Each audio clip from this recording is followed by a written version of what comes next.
মনে করেন আপনার হায়াত ৬০ বছর, কথার কথা চলে গেছে ৩০ বছর, বাকি আছে কত বছর? ৩০ বছর। শেষের ৫ বছর মাইনাস করেন।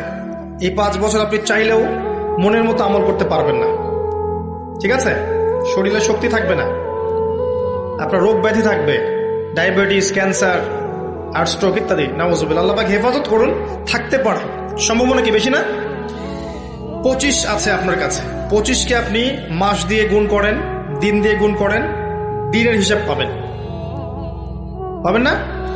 এখানে দাঁড়িয়ে হিসাব করেন আগের জীবনে কোন বছর থেকে আপনার নামাজ ফরজ হয়েছিল, কত বছরের নামাজ আপনি পড়েন নাই, কত বছরের রোজা আপনি রাখেননি, কত যাকাত ফরজ ছিল দেন নাই, ঠিক আছে? পাপের যেগুলো পাপ মনে পড়ছে লিখেন। আমি অমুকের সাথে জেনা করেছি, আমি অমুক দিন অমুক অমুক জায়গায় মদ খেয়েছি, আমি অমুককে হত্যা করেছি, আমি অমুককে পিটিয়েছি, আমি কিশোর গ্যাংয়ে ছিলাম, আমি ক্যাসিনোতে গিয়েছি, আমি এটা করেছি, এটা করেছি, লিস্ট করেন। প্রত্যেকটা পাপ দেখবেন, এক একটা পাপের জন্য আপনি আল্লাহর কাছে আলাদা আলাদা করে আল্লাহর কাছে দোয়ায় বলবেন, আল্লাহ আমি ওই পাপ করেছিলাম, আল্লাহ আমাকে মাফ করে দাও, আমি ওই পাপ থেকে তওবা করছি আল্লাহ, আর জীবনে কখনো এই পাপ করবো না ইনশাআল্লাহ। এরকম করে তওবা করেন, তওবাটাকে ফিল করতে পারবেন। খালি মুখে যদি বলেন আস্তাগফিরুল্লাহ ওয়া আতুবু ইলাইহি, ফিল করতে পারবেন না।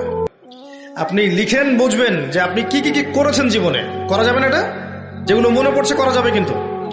এরপরে ওযু করবেন, করে সুন্দর করে 2 রাকাত সালাত পড়বেন, পরে চোখের পানি ছেড়ে আল্লাহর কাছে কান্নাকাটি করবেন, ইয়া আল্লাহ এই কাজ আমি করেছিলাম, আমি প্রত্যেকটা কাজ আমি আল্লাহ স্বীকার করছি যে আমি এগুলো ভুল করেছি।